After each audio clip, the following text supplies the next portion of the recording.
Partie 2. Comment voir grand? La plupart des gens n'arrivent même pas à voir les choses en grand.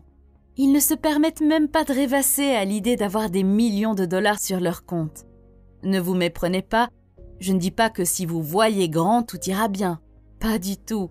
Voir grand n'est que le début. Après avoir vu grand, il faut travailler dur, faire des choses que les autres ne font pas, échouer plusieurs fois et se relever, lire beaucoup, travailler intelligemment. Il y a des centaines d'étapes que vous devez franchir après avoir pensé grand. Voir grand n'est que la première étape, et si vous ne pouvez même pas la franchir, je crains qu'il n'y ait aucun espoir pour vous. Lorsque j'étais à l'université, la plupart des objectifs de mes camarades de groupe étaient d'obtenir leur diplôme et de travailler pour une bonne entreprise ou une banque. De l'autre côté, il n'y en avait que quelques-uns qui ne voulaient pas travailler pour une bonne entreprise, mais qui voulaient créer une bonne entreprise.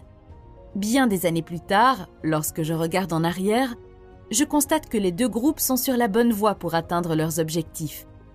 Si votre objectif est d'obtenir votre diplôme et de travailler pour une bonne entreprise, vous fixez la ligne d'arrivée trop près. C'est comme si vous disiez « Je veux aller à la salle de sport tous les jours pour pouvoir faire 20 pompes ». Lorsqu'il s'agit de réussite, les gens ne se mesurent pas en kilos, en diplôme ou en milieu familial. Ils se mesurent à la taille de leurs pensées.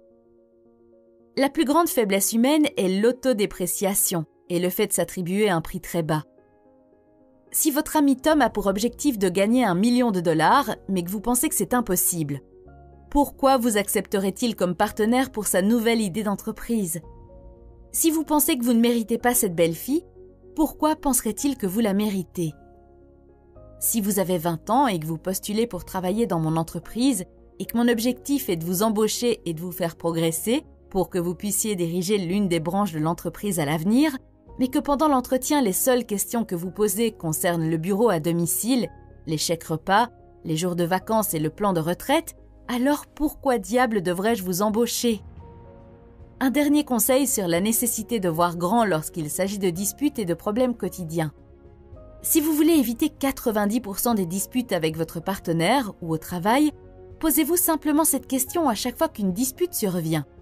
S'agit-il d'un sujet sur lequel une personne importante comme moi se disputerait et passerait son temps à le faire? Vous éviterez bientôt de nombreuses disputes inutiles et gardez à l'esprit que vous ne gagnez rien à vous disputer. Partie 3. Comment gérer la peur? Je